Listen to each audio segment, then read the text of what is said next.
So guys, today's topic that is very important and it is the functional importance of cerebrum. हम लोग को आज functional importance of cerebrum को discuss करना है और ये बहुत ज़्यादा इंपॉर्टेंट है. ठीक है, तो लेट्स स्टार्ट करते हैं फ्रंटल लोब से. फ्रंटल लोब में हमारे पास सबसे पहले क्या होता है? फ्रंटल लोब में हमारे पास सबसे पहले प्राइमरी मोटर एरिया हमें दिख रहा है. आपको भी दिख रहा है प्राइमरी मोटर एरिया, और ये primary motor area is nothing but the pre central gyrus. ये प्राइमरी मोटर एरिया कहाँ पे लोकेटेड होता है? प्री सेंट्रल गायरस के अंदर. प्री सेंट्रल गायरस के अंदर ये हमारे पास प्राइमरी मोटर एरिया होता है. और हमें पता है प्राइमरी मोटर एरिया किस चीज़ के लिए इन्वॉल्व होता है. प्राइमरी मोटर एरिया हमारे पास डिस्क्रीट एक्टिविटी के लिए इन्वॉल्व होता है, फिंगर्स की मूवमेंट के लिए इन्वॉल्व होता है, बॉडी की कॉन्ट्रैक्शन के अंदर हेल्पफुल होता है. ठीक है, सो गाइस मैंने कुछ इंपॉर्टेंट फंक्शंस लिख दिए हैं प्री मोटर एरिया के, प्राइमरी मोटर एरिया के. कि प्राइमरी मोटर एरिया हमारे पास मोटर एग्जीक्यूटिंग एरिया होता है. यहाँ पे हमारे पास क्या होता है? सारी मोटर एक्टिविटी जो है वो इनिशिएट होती है, यानी कि मोटर एक्शन जो आपको जनरेट करवाना होता है कोई सा भी, वो आप प्राइमरी मोटर एरिया से करवाते हो. लाइक फाइन डिस्क्रीट एक्टिविटी हो गई. ठीक है, लेकिन पहली दफ़ा जैसे आप कोई भी चीज़ कर रहे हो, प्राइमरी आपने लिख रहे हो ऐसे, तो ये जो आप मूवमेंट कर रहे हो पहली दफ़ा वो आप करवाओगे बाय प्राइमरी मोटर. ठीक है, लेकिन जो आपने एक्शन करवाया है, जो भी आपने एक्शन किया है, वो सारा का सारा स्टोर्ड भी होता जाएगा फॉर द नेक्स्ट टाइम के लिए. सारा का सारा एक्शन आपका स्टोर होता जाएगा. कहाँ पे? प्री मोटर एरिया में. ठीक है, प्री मोटर एरिया में आपकी इन्फॉर्मेशन जो है वो जो आप एक्टिविटी कर रहे हो वो स्टोर हो जाएगी. फिर नेक्स्ट टाइम जब मूवमेंट होगी तो नेक्स्ट टाइम हमारे पास मूवमेंट को एसोसिएट कौन करवाएगा? और we can say next time जो मूवमेंट हम करने जाएंगे, जैसे कि आप दूसरी दफ़ा लिख रहे हो, दूसरी दफ़ा आप कोई सी भी फिंगर मूवमेंट कर रहे हो, तो इसमें ज़्यादा रोल हमारे पास प्री मोटर एरिया का होगा. दूसरी दफ़ा में रोल किसका ज़्यादा होगा? प्री मोटर एरिया का. ठीक, तो ये चीज़ समझ में आ रही है कि आप कोई भी एक्टिविटी करते हो, particularly fine discrete activity fingers की और लिम्स की और टोस की, वो हमारे पास प्राइमरी मोटर एरिया कराता है. वोकलाइजेशन के अंदर आपकी जो मसल मूवमेंट होती है वो प्राइमरी मोटर एरिया इनिशियली वो देखता है. ठीक, तो जो फाइन डिस्क्रीट एक्टिविटी होती है वो आपकी प्राइमरी मोटर एरिया पे चली जाती है. अगर आपका प्राइमरी मोटर एरिया लॉस हो जाता है तो आपके पास जो है वो फाइन डिस्क्रीट एक्टिविटी जो है वो पूरी लॉस हो जाएगी, ग्रेटर लॉस होगा. लेकिन अगर आपका प्री मोटर एरिया डैमेज होता है, प्री मोटर एरिया जो भी हम डिस्कस करेंगे वो, और मैं पहले भी काफ़ी दफ़ा डिस्कस कर चुका हूँ कि अगर आपका प्री मोटर एरिया डैमेज होगा तो आपके पास आप एक्टिविटी कर तो रहे होगे, आप फिंगर्स की मूवमेंट करा तो रहे होगे, लेकिन कोई कोऑर्डिनेशन नहीं होगा. मतलब आपकी फुल जो है वो सारी कोऑर्डिनेशन एंड हो जाएगी. क्यों कोऑर्डिनेशन ख़राब हो गई? क्यों सब कुछ ख़राब हो गया? वो इस वजह से हुआ क्योंकि मैंने आपको पहले लेक्चर्स में काफ़ी दफ़ा बताया है कि इनिशियली आप कोई सी भी एक्टिविटी करना चाहते हो, जैसे आपने चाह रहे हो कि मैं लिखना सीखूं, तो आप प्राइमरी मोटर से तो एक्शन करवा रहे हो, साथ साथ में आप लर्निंग भी करते हो. साथ साथ में आप क्या करते हो? लर्निंग. और लर्निंग के लिए क्या करते हैं कि सेरिबेलम जो है, सेरिबेलम आपको लर्निंग सिखाता है. सेरिबेलम आपकी मसल कोऑर्डिनेशन को चेक करता है. मसल कोऑर्डिनेशन चेक करने के बाद वो कमांड देता है प्री मोटर को कि अब इस तरीके से नहीं, इस तरीके से एक्शन कराना, अब इस तरीके से नहीं, इस तरीके से एक्शन करवाना. तो सेरिबेलम और प्री मोटर आपस में कनेक्टेड होते हैं in the form of learning. तो प्री मोटर फिर क्या करता है कि जो सेरिबेलम मैसेज भेज रहा होता है उसको स्टोर कर रहा होता है. फिर स्टोर करने के बाद वो फिर हमारे पास प्राइमरी मोटर को मैसेज देगा कि भाई तुम अब इस तरीके से काम करना. साथ साथ में प्री मोटर क्या करता है? प्री मोटर अगर एक्शन एग्जीक्यूट करवाना है तो पोटामिन को मैसेज देगा. ठीक है, अगर एग्जीक्यूट नहीं करवाना और है ना सोच विचार करनी है, और मतलब और वी कैन से कि और है ना इसको एसेस करवाना है, जो सेरिबेलम ने कमांड दिया उसको और एसेस करवाना है, तो वो कॉर्डेट को मैसेज देता है, कॉर्डेट न्यूक्लियस को. ये सारी चीज़ें हम पढ़ चुके हैं. ठीक है, कि अगर आप कोई सी भी एक्टिविटी कर रहे हो और उसमें आपको कोऑर्डिनेशन देखना है, तो कोऑर्डिनेशन देखने के लिए क्या करता है कि सेरिबेलम जो होता है वो प्री मोटर को मैसेज देता है. प्री मोटर फिर अगर और फर्दर अगर आप वो देखना चाहते हो कि एसेसिंग करवाना चाहते हो और फर्दर एसेसिंग, तो आप कॉर्डेट को मैसेज दोगे. नहीं तो अगर आप एग्जीक्यूशन करवाना चाहते हो तो आप पोटामिन को दोगे मैसेज. पोटामिन दोबारा फिर हमारे पास प्राइमरी मोटर को मैसेज देगा और फिर आपकी प्राइमरी मोटर जो है वो एग्जीक्यूशन करवाएगा. ठीक, तो प्राइमरी मोटर आपका एग्जीक्यूटिंग कंट्रोल होता है, लेकिन प्री मोटर जो होता है वो आपको लर्निंग में भी हेल्पफुल करवाता है, आपको लर्न करने में चीज़ें सिखाता है, क्योंकि it is connected with the cerebellum and basal ganglion. ठीक, तो अगर आपका प्री मोटर डैमेज हो जाएगा, अगर आपका प्री मोटर डैमेज हो जाएगा तो आपकी कोई कोऑर्डिनेशन नहीं रहेगी, आप दोबारा लर्निंग में चले जाओगे, आप लिखना भूल जाओगे, आपसे मतलब आपकी बिल्कुल एक्टिविटी जो है ना वो डिसओरिएंटेड हो जाएगी। ठीक, यहाँ तक चीज़ समझ में आएगी प्राइमरी मोटर का। दूसरी चीज़ ये कि अगर हम प्राइमरी मोटर को आइसोलेट करते हैं तो ये हमारे पास बायलैटरल एक्टिविटी कंट्रोल करवाएगा। कौन कौन सी bilateral activity? Extra ocular muscle और फेशियल एक्सप्रेशंस की, फेशियल मसल्स की और एक्स्ट्रा ऑक्यूलर मसल्स की, ये हमारे पास बायलैटरल एक्टिविटी करवाएगा। वरना वैसे primary motor area contralateral side की एक्टिविटी करवाता है। लाइक अगर राइट साइड का प्राइमरी मोटर एरिया है तो लेफ्ट साइड की एक्टिविटी को कंट्रोल करेगा। जहाँ तक चीज़ समझ में आ गई प्राइमरी मोटर एरिया का। Now we will see premotor area. So guys, अगर अब हम प्री मोटर कॉर्टेक्स को डिस्कस करते हैं, इस प्री मोटर कॉर्टेक्स को, तो आप ये देख सकते हो कि ये भी हमारे पास लेटरल फिशर से शुरू हो रहा होता है और ये पूरा ऊपर तक जाता है। ठीक है, लेटरल फिशर से शुरू हो रहा होता है और ये पूरा हमारे पास anterior to the precentral area और we can say anterior to the primary motor cortex होता है प्री मोटर एरिया।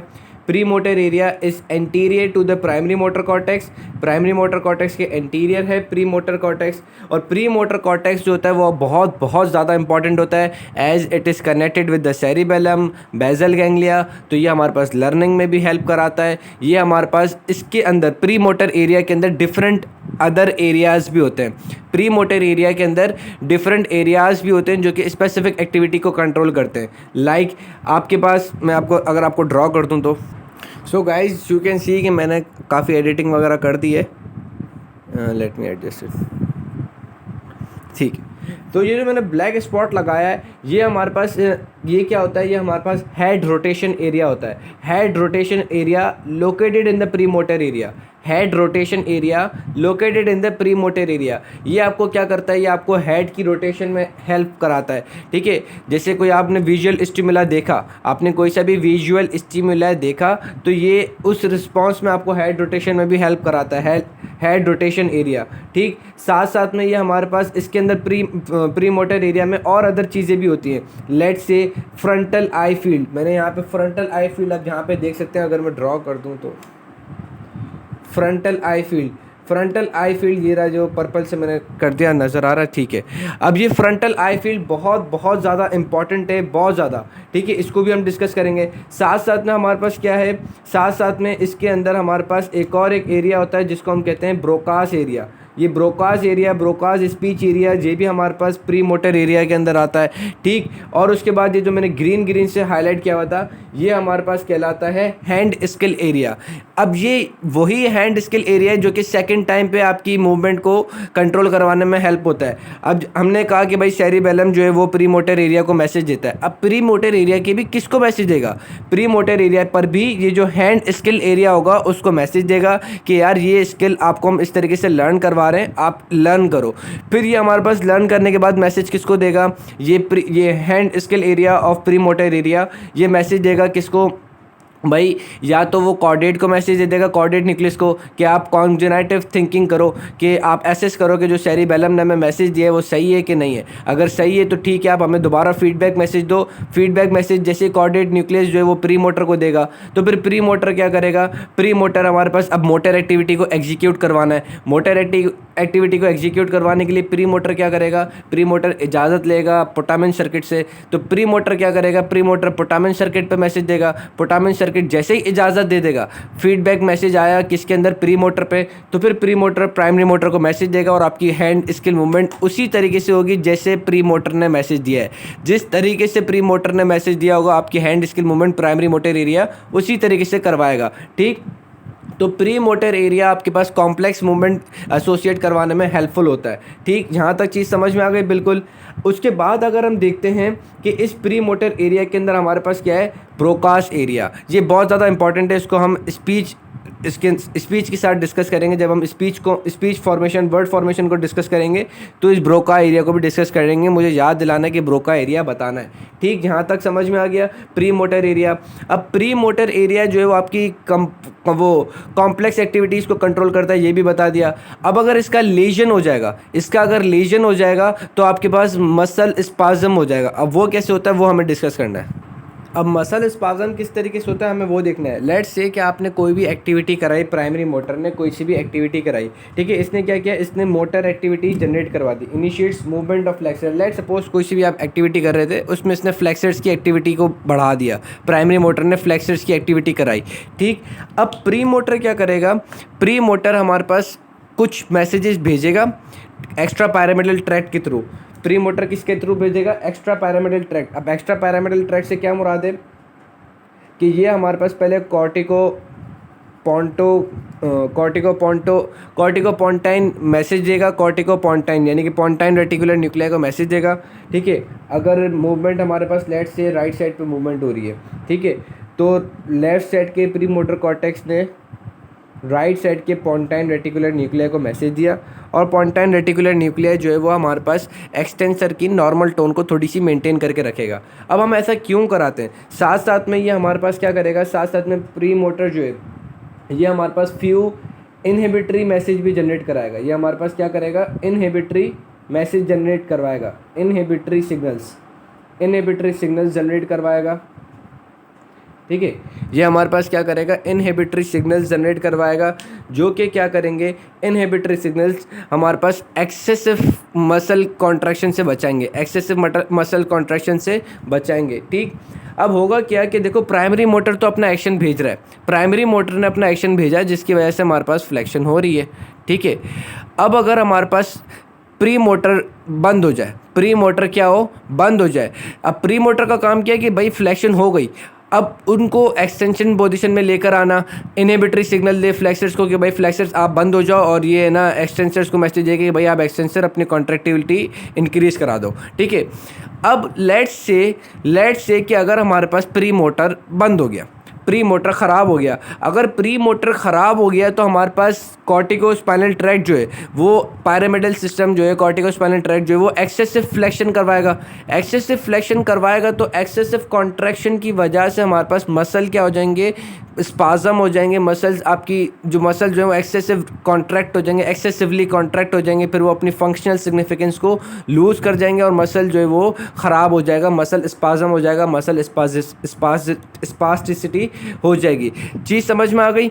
अब अगर हम आगे की स्ट्रक्चर्स देखें लाइक सप्लीमेंट्री एरिया, अब सप्लीमेंट्री एरिया हम डिस्कस करेंगे, but before going to the supplementary area इसका एक क्लिनिकल और भी ये भी था कि अगर प्री मोटर एरिया आपका डैमेज हो जाता है तो आपके पास क्या होगा, आपके पास पर्टिकुलरली अगर हम प्री मोटर एरिया को डिस्कस करें, अगर डैमेज हो जाए उसमें हम एक्सेप्ट लगा दें, एक्सेप्ट ब्रोका, अगर हमने ब्रोकास को हटा दिया, एक्सेप्ट ब्रोकास, और जो इसके रिस्पेक्टिव इसके अंदर रीजन आ जाता है ना, जैसे अगर हम ब्रोकास को हटा दें और हैंड स्केल एरिया को रहने देते हैं, और वो एक्सेप्ट ब्रोकास और फ्रंटल आई फील्ड, ठीक है, फ्रंटल आई फील्ड, इन दोनों को अगर हम हटाएं तो क्या होता है, क्योंकि इन दोनों का फंक्शन हमें अभी डिस्कस करना है।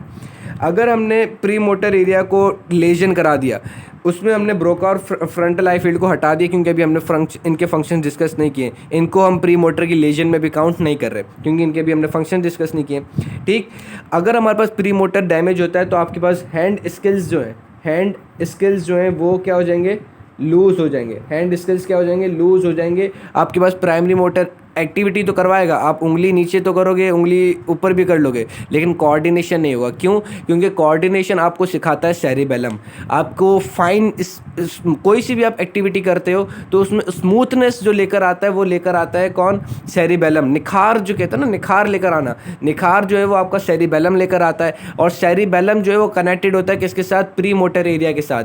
अगर प्री मोटर एरिया डैमेज हो गया तो सेरिबेलम जो है वो मूवमेंट के अंदर निखार कैसे लेकर आएगा? साथ साथ में अगर प्री मोटर आपका डैमेज हो जाता है तो आपके पास जो है आपका प्री मोटर जो है वो फिर कॉर्डेट न्यूक्लियस के साथ कांटेक्ट में नहीं आएगा। जब कॉर्डेट न्यूक्लियस के साथ कांटेक्ट में नहीं आएगा तो कॉर्डेट न्यूक्लियस भी आपकी एक्टिविटी को एसेस सही से नहीं कर सकेगा। ठीक है, तो फिर खाली क्या होगा कि सेंसरी एरिया पे आपने होगा सिर्फ ये कि आपने फिर मूवमेंट आप कोई सी भी सोचोगे, लेट से आपने कोई सी भी मूवमेंट सोची, आपके एसोसिएशन एरियाज़ ने कोई सा भी काम करने का सोचा, प्री फ्रंटल एरिया जो है, प्री फ्रंटल कॉर्टेक्स जो है, जो मैं पहले भी डिस्कस कर चुका हूँ काफ़ी दफ़ा, प्री फ्रंटल कॉर्टेक्स जो है वो फिर आपके किसको मैसेज देगा, डायरेक्टली प्राइमरी मोटर एरिया को मैसेज दे देगा और फिर आप डायरेक्ट एक्टिविटी शुरू कर दोगे विदाउट कोऑर्डिनेशन। विदाउट कोऑर्डिनेशन आपकी कोई कोऑर्डिनेशन नहीं होगी। आप फिंगर्स क्योंकि डिस्क्रीट एक्शन है तो आप शुरू तो करोगे लेकिन कोई कोऑर्डिनेशन नहीं होगी। कोऑर्डिनेशन क्यों नहीं है? क्योंकि सेरिबेलम बेजल गैंग्लिया इन्वॉल्व होते हैं कोऑर्डिनेशन के लिए और उनको प्री मोटर की नीड है और प्री मोटर आपका डैमेज हो गया तो आपकी हैंड स्किल्स जो है वो आपके ख़राब हो जाएंगे। लेकिन मसल स्ट्रेंथ जो है फिंगर्स की वो ख़राब नहीं होगी। आप एक्टिविटी तो करोगे लेकिन कोऑर्डिनेशन नहीं होगा बिल्कुल भी। यहाँ तक चीज़ समझ में आ गई। अब हमें डिस्कस करना है फ्रंटल आई फील्ड पहले, फिर हम सप्लीमेंट्री पे जाएंगे। सो गाइस, अगर हम फ्रंटल आई फील्ड को डिस्कस करते हैं तो ये फ्रंटल आई फील्ड हमारे पास है ना वो फ्रंटल लोब में लोकेटेड होता है। Somehow we can say middle उसके अंदर मिडिल फ्रंटल गायरस के अंदर। आपने ये भी याद रखना है, मिडिल फ्रंटल गायरस के अंदर ये लोकेटेड होता है। ठीक है, it is a part of pre motor area. अब इसके दो फंक्शन होते हैं। एक फंक्शन ये होता है कि ये हमारे पास आपकी बॉडी को विजुअल स्टिमुला की तरफ मूव करता है। आपकी बॉडी को विजुअल स्टिमुला की तरफ मूव करता है। लेट से कि आपको कोई पीछे से चपेट मार रहा है। ठीक है, जैसे ये है, आप यूँ खड़े हुए हो। ठीक है ये आप यूँ खड़े हुए हो, लेट से आप यूँ खड़े हुए हो। ठीक है, पीछे से कोई आया मेरे जैसा बंदा, उसने आपको ट्रक चपेट करा दी तो आप पीछे मुड़ के देखोगे। ये आपने पीछे मुड़ के देखा कैसे? ये जो पीछे मुड़े आप टूवर्ड्स द स्टिमुला है, इसमें आपके पास जो है ये फ्रंटल आई फील्ड काम करवाती है। किस तरीके से कि सबसे पहले क्या होता है कि जैसे ही आपके पास टच स्टिमुला वगैरह सब कुछ आया, टच स्टिमुला जो है वो हमारे पास कहाँ पे जाएगा? सोमेटो एसोसिएशन एरियाज़ पे। टच स्टिमुला जो है, टच स्टिमुला ये हमारे पास कहाँ गया? सोमेटो एसोसिएशन एरिया पे चले गया। पहले पोस्ट सेंट्रल गायरस पे गया, पोस्ट सेंट्रल गायरस पे गया मैसेज, पोस्ट सेंट्रल गायरस से सोमेटो एसोसिएशन एरिया पे आया। सोमेटो एसोसिएशन एरिया पे आने के बाद वो हमारे पास मैसेज कहाँ भेजेगा? वो हमारे पास मैसेज भेजेगा आपके फ्रंटल आई फील्ड के ऊपर। ठीक, साथ साथ में हमारे पास एक ट्रैक्ट होता है जिसको हम कहते हैं स्पाइनोटेक्टल। ये आपको क्या करता है? ये हमारे पास स्पाइनोटेक्टल मैसेज जाता है सुपीरियर कॉलिक्यूला के ऊपर। स्पाइनोटेक्टल आपके पास मैसेज कहाँ जाता है? सुपीरियर कॉलिक्यूला, एक न्यूक्लिया होता है जो कि मिड ब्रेन के अंदर लोकेटेड होता है। सुपीरियर कॉलिक्यूला के ऊपर मैसेज जाता है। ठीक है, सुपीरियर कॉलिक्यूला पे मैसेज चले गया। स्पाइनोटेक्टल आपकी बॉडी, आपने जैसे आपकी बॉडी पे कोई टच होता है या कुछ भी होता है ना, तो ये स्पाइनोटेक्टल आपकी सुपीरियर कॉलिक्यूला के ऊपर मैसेज चले जाता है। ठीक है, बॉडी में जो भी डिस्टर्बेंस आती है, डिस्टर्बेंस की इन्फॉर्मेशन लेके वो मिड ब्रेन में एक न्यूक्लिया होता है जिसको हम कहते हैं सुपीरियर कॉलिक्यूला, वहाँ पर पहुँच जाता है। सुपीरियर कॉलिक्यूला पे जाने के बाद अब हमारे पास क्या होगा? ठीक, यहाँ तक आपको समझ में आ गया कि स्पाइनोटेक्टल आपको सुपीरियर कॉलिक्यूला पे मैसेज दे देगा। ठीक हो गया। वो जो आपके सोमेटो एसोसिएशन एरिया है वो आपको मैसेज देंगे कहाँ पे? फ्रंटल आई फील्ड पे। ठीक है, साथ साथ में जो आप देख रहे हो पीछे, ठीक है, जो विजुअल स्टिमुला जो आप देख रहे हो आँखों से जो आप इन्फॉर्मेशन देखते हो वो आपके पास पोस्टीरियर, वो आपके पास ऑक्सीपिटल लोब में जाती है। जो आप आँखों से इन्फॉर्मेशन देख रहे होते हो वो आपके पास ऑक्सीपिटल लोब में विजुअल कॉर्टेक्स होता है, वहाँ पे जाती है। विजुअल कॉर्टेक्स से भी इन्फॉर्मेशन आपके पास कहाँ जाएगी? फ्रंटल आई फील्ड पे। फ्रंटल आई फील्ड क्या करेगा? फ्रंटल आई फील्ड दो जगह मैसेज देगा। एक हेड रोटेशन एरिया को, जो कि इसके ऊपर ही लोकेटेड है, जो हमने प्री मोटर एरिया में डिस्कस किया था, हेड रोटेशन एरिया को मैसेज देगा। दूसरा ये हमारे पास क्या करेगा? दोबारा सुपीरियर कॉलिक्यूला को मैसेज देगा। अब सुपीरियर कॉलिक्यूला जो है ना, वो आपकी डिस्टर्बेंस जो हुई है, आपकी बॉडी पे जो डिस्टर्बेंस आई है, अब सुपीरियर कॉलिक्यूला क्या करेगा? सुपीरियर कॉलिक्यूला दो काम करेगा। एक तो एक्स्ट्रा ऑक्यूलर मसल्स की मूवमेंट कराएगा। क्या करेगा? एक्स्ट्रा ऑक्यूलर मसल्स की मूवमेंट। एक्स्ट्रा ऑक्यूलर मसल्स यानी कि आपकी आई बॉल की मूवमेंट कराएगा टुवर्ड्स द सोर्स ऑफ स्टिमुला। ठीक है, जिस बंदे ने आपको मारा है आप अपनी आँखें उसकी तरफ घुमाओगे तो एक तो ये हमारे पास एक्स्ट्रा ऑक्यूलर मसल्स की मूवमेंट को कंट्रोल करेगा। कौन? सुपीरियर कॉलिक्यूला। सुपीरियर कॉलिक्यूला क्या करेगा? एक तो ये हमारे पास एक्स्ट्रा ऑक्यूलर मसल्स की मूवमेंट को कंट्रोल कराएगा। दूसरा ये हमारे पास एक ट्रैक्ट जनरेट कराएगा जिसको हम कहते हैं टेक्टो स्पाइनल ट्रैक्ट। टेक्टो स्पाइनल ट्रैक्ट क्या करेगा, ये हमारे पास नेक के मसल्स जहाँ पर टेक्टो स्पाइनल ट्रैक्ट क्या करेगा कि जो आपके स्पाइनल कॉर्ड है, स्पाइनल कॉर्ड में जहाँ पे हमारे पास let's say C1 to C7 के स्पाइनल कॉर्ड के लेवल पे जाएगा और हर उस एंटीरियर हॉर्न की न्यूक्लियर को एक्टिवेट कराएगा जो कि हमारे पास नेक के मसल्स को सप्लाई करता है, जो हमारे पास नेक के मसल्स को मोटर इफरेंट सप्लाई करते हैं। सर्वाइकल सेगमेंट्स जो नेक के मसल्स को मोटर इफरेंट सप्लाई करते हैं उनको एक्टिवेट कराएंगे कि आप अपनी गर्दन रोटेट करो towards the source of stimuli. तो टेक्टो स्पाइनल ट्रैक्ट क्या करेगा, आपको हेल्प कराएगा कि आप अपनी हेड को रोटेट कराओ towards the source of stimuli.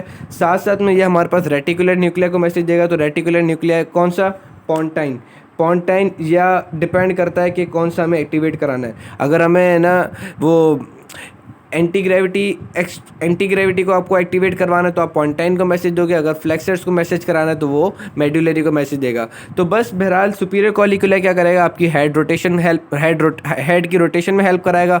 साथ साथ में ये जो हमने हेड रोटेशन एरिया को स्टिमुलेट करा ही दिया था वो फिर head rotation area motor impulses generate कराएगा और वो मोटर इम्पल्सेस से हमारे पास क्या होगी, मोटर इम्पल्सेस नेक के मसल्स की तरफ आएगी और आप अपनी गर्दन को towards the source of stimuli move करा दोगे। तो ये आपको बहुत ज़्यादा इंपॉर्टेंट एक्शन होता है जो कि आप फ्रंटल आई फील्ड के थ्रू करवाते हो बाय एक्टिवेटिंग सुपीरियर कॉलिकुलर को एक्टिवेट करवा के आप अपनी गर्दन उस तरफ करवाते हो। उसमें रोल प्ले करता है कौन, फ्रंटल आई फील्ड। साथ साथ में इसका जो दूसरा फंक्शन होता है, दूसरा फंक्शन बहुत ज़्यादा इंपॉर्टेंट है। दूसरा फंक्शन क्या इंपॉर्टेंट है, वॉलंटरी अनलॉकिंग ऑफ आई। अब ये होता है कि लेट सपोज कि आप के सामने अल्फ़ाबेट्स लिखे हुए हैं, ठीक है, ABC, आप इसको देख रहे हो, ठीक है। अब आप इसको पढ़ते जा रहे हो तो आपकी आई बॉल की मूवमेंट जो है वो इस तरफ है कि आप इनको रीड कर रहे हो। जैसे कि आपकी आई बॉल की मूवमेंट जो है वो मूव हो रही है टूवर्ड्स द ऑब्जेक्ट, ठीक है। जैसे ये ABCD लिखी हुई है तो आप अपनी आई बॉल को अपने हिसाब से इसको पढ़ते पढ़ते आप अपनी है ना आई बॉल मूव करा रहे हो, पढ़ते पढ़ते आपका प्यूपल मूव हो रहा है, आपकी आई बॉल मूव हो रही है। तो ये होती है वॉलंटरी अनलॉकिंग। एक होती है लॉकिंग, एक होती है अनलॉकिंग। लॉकिंग में ये होता है कि आपने अपनी आई बॉल को फिक्स कर लिया, ABC एक इमेज है, आई बॉल से आपकी आई बॉल इसके ऊपर फिक्स हो गई, आई बॉल इस इमेज के ऊपर फिक्स हो गई, ठीक है। उसके बाद थोड़ी देर बाद अगर आप चाहते हो कि यहाँ पर एक ऑब्जेक्ट लिखा हुआ है ABC, एक और ऑब्जेक्ट लिखा हुआ है, आप चाह रहे हो आप उसको देखो, तो आप जो है वो अगर ये फ्रंटल आई फील्ड आपकी ख़राब हो गई ना तो आप वॉलंटरी तौर पे इसको नहीं देख सकोगे। अगर आपकी फ्रंटल आई फील्ड ख़राब हो गई तो आप ये वाले जो दूसरा सोर्स ऑफ स्टिमुलाई आप उसको वॉलंटरी तौर पे नहीं देख सकोगे। फिर कैसे देखना पड़ेगा, आप इसको आंख बंद करोगे या आपको फोर्सफुली आंख ब्लिंक करोगे। तो जब आपका पहले वाले इमेज से कांटेक्ट टूटेगा फिर आप दूसरे वाले इमेज के ऊपर कांटेक्ट बना सकोगे अगर फ्रंटल आई फील्ड ख़राब हुई तो। वरना फ्रंटल आई फील्ड आपको क्या करती है, वॉलंटरी अनलॉकिंग कराती है। आपका दिल चाहा आपने ये ऑब्जेक्ट देखा, आपका दिल चाहा आपने ये ऑब्जेक्ट देखा, तो आपकी आई बॉल की मूवमेंट होगी और आप उस तरफ देखोगे, ठीक है, ये वाले ऑब्जेक्ट को आप देख रहे होगे, ठीक है। चीज़ समझ में आ रही है वॉलंटरी अनलॉकिंग कि अगर आपका फ्रंटल आई फील्ड एक्टिवेट होगा तो आप अपने है ना सीन्स को चेंज कर सकोगे। अगर आपका ये फ्रंटल आई फील्ड ख़राब होगा तो आप सीन्स को चेंज नहीं कर सकोगे। लेट से अभी आप इसको देख रहे हो, अगर आपका दिल चाह रहा है कि आप इसको देखो तो आप नॉर्मली क्या कर लोगे, अपनी आई की डायरेक्शन उस तरफ कर दोगे तो आप उस तरफ देखना शुरू हो जाओगे। लेकिन अगर आपका ये फ्रंटल आई फील्ड ख़राब होगा तो आप जिस जगह पे आपकी आई फिक्स हुई भी होगी आप उसी जगह पे हो जाओगे, आप दूसरी तरफ नहीं देख सकोगे। अब इसका जो क्लिनिकल लिखा हुआ था वो मुझे बड़ा अजीब लगा था। अब उसमें क्लिनिकल ये लिखा हुआ था कि अगर आपके पास डैमेज हो गया टोटली, अगर आपका फ्रंटल आई फील्ड डैमेज हो गया टोटली, लेट्स से कि अगर आपका राइट साइड पे फ्रंटल आई फील्ड डैमेज हो गया है तो जिस साइड पे आपका डैमेज हुआ होगा फ्रंटल आई फील्ड, लाइक राइट साइड पे अगर आपका फ्रंटल आई फील्ड डैमेज हुआ है तो आपकी आईज़ जो है वो राइट साइड पे क्या हो जाएंगी, फिक्स हो जाएंगी। राइट साइड पे अगर कोई भी ऑब्जेक्ट होगा तो आपकी आईज़ जो है वो फिक्स हो जाएंगी, ठीक है। और अगर आपको ये मतलब अजीब सा क्लिनिकल था कि अगर आपके पास है ना राइट साइड का लेट सपोज कि फ्रंटल आई फील्ड डैमेज हुआ है तो उनमें ये लिखा हुआ था कि जिस साइड पर फ्रंटल आई फील्ड डैमेज हो जाएगा उस साइड पर आपकी आईज़ फिक्स हो जाएंगे। अब वो मुझे इतना समझ में मुझे भी नहीं आया था डिटेल। और ये दूसरा ये था कि अगर इरिटेशन हुई है तो जिस साइड पे इरिटेशन हुई होगी आपकी आई बॉल उस साइड पे ना प्रॉब्लम नहीं करेंगे, उसकी दूसरी साइड पे मूव हो जाएंगी। बस ये इसका क्लिनिकल, सॉरी गाइस मुझे भी समझ में इतना डिटेल में नहीं आया था। बस आपने ये रखना है कि जिस साइड का फ्रंटल आई फील्ड डैमेज हो जाएगा तो वहाँ पे हमारे पास आई की बॉल की मूवमेंट उसी साइड पे रह जाएगी, और अगर इरिटेशन होगी तो अपोजिट साइड पे आई बॉल की मूवमेंट हो जाएगी। ठीक, उसके बाद अगर अब हमें डिस्कस करना है वो है सप्लीमेंट्री एरिया। सो गाइस बड़ा आसान है ये सप्लीमेंट्री एरिया।